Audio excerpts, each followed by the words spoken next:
గుంటూరు మిర్చి అడిగి ఇష్టానుసారంగా బిహేవ్ చేయడం, తెనాలి టొబాకో తెనాలి కాదు మన పొదలకి వెళ్ళి సార్ ఒక ఎంత భయంకరంగా అంటే అమరావతి ఆడబిడ్డలందరూ అది అమరావతి వ్యభిచార గృహం అని చెప్పి మాట్లాడారు. Is it not character assassination? Is it not provoking the sentiments of women? You don't have any responsibility. ఇష్టానుసారంగా మాట్లాడితే ప్రభుత్వం ఉపేక్షించాలనా? అలాంటివి చేసి మళ్ళా తిరిగి వాళ్ళ మీద రాళ్ళు వేస్తాను. ఇంకొక పక్క దిశ ఆరోజ్ సింగయ్య, నేనే ఏమారానంటే మా పోలీసులు కూడా ఏమారారు. వెళుతున్నారు. నేను ఒకటే చెప్పాను దిశ, ఎక్కడికి పోవాలంటే అక్కడికి వెళ్ళండి. మీరు మీటింగ్ పెట్టుకుంటారా? మీటింగ్ పెట్టుకోండి, పర్మిషన్ ఇస్తాం. మీరు చెప్పండి, మేము చెప్తాం. పరామర్శిస్తారా? పరామర్శించడానికి వెళ్ళండి, పోరాటానికి కాదు. నేను ఎప్పుడో ఒకటే చెప్పాను, మీరు పర్పస్ చెప్పండి, పోలీసులు ప్రొటెక్షన్ ఇస్తారు. మీరు పర్పస్ చెప్పకుండా ప్రతి ఒక్క దానికి రోడ్డు మీద కొన్ని వేల వెహికల్స్ వేసుకొని మేము యుద్ధానికి వెళ్ళిపోతామంటే కుదరదని వీళ్ళు చెప్పారు. అధ్యక్ష వెళ్ళారు. వెళితే అధ్యక్ష వాళ్ళు ఎక్కి వాళ్ళ మనుషులు ఎక్కి వాళ్ళ కారు కిందనే ఒకరు పడిపోయాడు. కనీసం అడుగుతున్న మీకు కూడా ఒక 5 ఉండాలి రేపటి నుంచి. మన కారు కింద ఎవరైనా పడితే మనం ఏం చేస్తాం? చట్టం ఏం చెప్తుంది?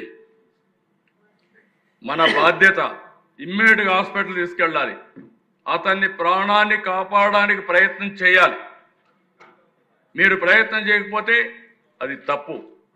ఆ కారు డ్రైవరే కాదు, కారులో కూర్చున్నాడు కూడా ఎవరు అధ్యక్ష? ప్రభుత్వ డ్రైవర్. ప్రభుత్వ డ్రైవర్ డ్రైవ్ చేస్తాడు, అతను అక్కడ చనిపోతారు. పక్కన పొదాల్లోకి లాగి పారేస్తారు. లాగి పారేసి మళ్ళీ అధ్యక్ష ఎంత ధైర్యం ఉండాలి అధ్యక్ష? ఆయన భార్యని మ్యానిపులేట్ చేసి నా భర్త ఇక్కడ చనిపోలేదు, అంబులెన్స్లో ఎక్కించుకుపోయి పోలీసులు చెప్పేశారు. మా ఎస్పీ పాపం ఆయనకు తెలియకుండా ఫస్ట్ ఇన్ఫర్మేషన్ చూసి ఆ కారులో ఈ యాక్సిడెంట్ జరగలేదని చెప్పే పరిస్థితికి వచ్చారు. అంటే వాట్ ఇట్ ఇండికేట్స్ అధ్యక్ష? అంటే ఇవన్నీ చూసిన తర్వాత నాకు అనిపిస్తుంది, ఇదే కాదు మొన్నైతే బంగారుపాలెం నేను 4 రూపాయలు ఇస్తానని చెప్పాను. చరిత్రలో ఫస్ట్ టైం కేజీకి 4 రూపాయలు, క్వింటాలకు 4,000 రూపాయలు సబ్సిడీ ఇచ్చాం అధ్యక్ష. 196 కోట్లు పే చేశాం. నేను అది ఇస్తే అక్కడ పోయి బలవంతంగా రైతుల మామిడికాయలు తీసుకొచ్చి రోడ్డు మీద తొక్కిచ్చే పరిస్థితికి వచ్చారు. బంగారుపాలెం ఫోటో వీడియో తీసుకొచ్చి నెల్లూరులో వేసుకునే పరిస్థితికి వచ్చారు. ఇవన్నీ కూడా ఆలోచించినప్పుడు అధ్యక్ష నాకు అనిపిస్తుంది, ఏ విధంగా హ్యాండిల్ చేయాలి? అదే ఒక రౌడీజం చేసే వాళ్ళతో వదిలిపెడతాం మనం? రోడ్డు మీద కావాలని ఎవరన్నా చేసి వదిలిపెడతామా? దానికి కావాల్సిందంతా రాజకీయ ముసుగేసుకున్నారు. ఆ ముసుగుతో ఇవన్నీ చేస్తున్నారు.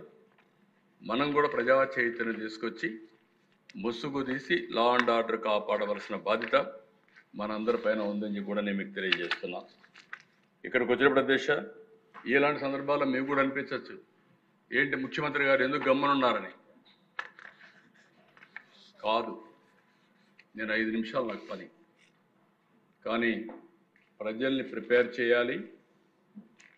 ఇలాంటి వ్యక్తుల్ని ఎప్పటికప్పుడు కట్టడి చేయాలి. తిరిగి ఇలాంటి సంఘటనలు పునరావృతం చేయగలిగితేనే ఈ రాష్ట్రాన్ని మనం కాపాడుకున్న వాళ్ళవుతాం.